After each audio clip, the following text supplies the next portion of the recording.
السلام علیکم۔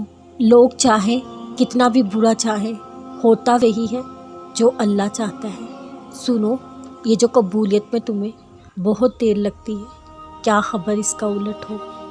بس تھوڑا صبر کرو، بے شک اللہ کی مدد قریب ہے۔ جلد ہی تمہارے غم خوشی میں بدلنے والے ہیں۔ جب دل اداس ہو اور وجہ بھی سمجھ نہ آ رہی ہو، سورہ رحمان پڑھ لیا کرو، دل کو سکون آ جائے گا۔ صبر کی کشتی ایک نہ ایک دن ساحل تک پہنچ ہی جاتی ہے۔ زندگی میں ایک چیز لازمی تمہارے کام آئے گی، تمہارا اللہ کی خاطر صبر کرنا۔ ہر چیز کا وقت مقرر ہے، ورنہ دعا تو کبھی بھی رد نہیں ہوتی۔ جو لوگ اللہ سے رو رو کر دعا مانگتے ہیں، انہیں کبھی اپنے نصیب پہ رونا نہیں پڑتا۔ جب دعائیں قبول ہو ہی جانی ہے تو نا امیدی کیسی؟ جب کن فرما ہی دیا جانا ہے تو بے صبری کیسی؟ جب اس نے تھام ہی لینا ہے تو یہ خوف کی لہر کیسی؟ جب راضی ہو اس کی مصلحتوں پر تو اداسی کیسی؟ جب وہ خود کہتا ہے مانگو میں دوں گا تو مایوسی کیسی؟ جب معلوم ہے کہ وہ سمیع ہے تو خاموشی کیسی؟ مجھے رشک آتا ہے خود پر جب میں اللہ سبحانہ تعالیٰ کو خود کے قریب محسوس کرتی ہوں۔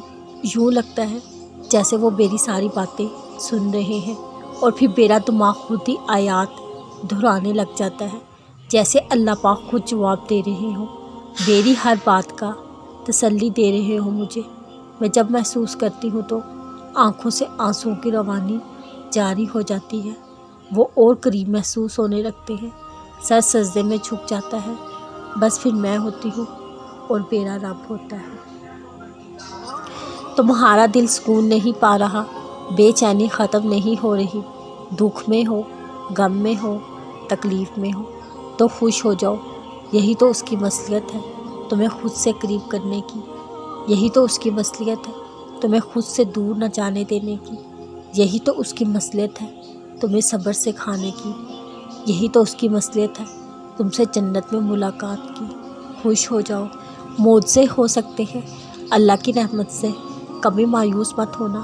اللہ اپنے بندوں کو کبھی تنہا نہیں چھوڑتا۔ اللہ آپ کو مشکلات سے نکال سکتا ہے۔ اللہ کسی جان پر اس کی وسعت سے زیادہ بوجھ نہیں ڈالتا۔ تمہارا اللہ تمہارے ہر خوف سے بڑا ہے، ہر شے سے، ہر چیز سے بڑا ہے۔ بے فکر ہو جاؤ۔ آج زندگی تھوڑی مشکل ہے، لیکن ہر مشکل کے بعد آسانی ہے، تم حوصلہ مت ہارنا۔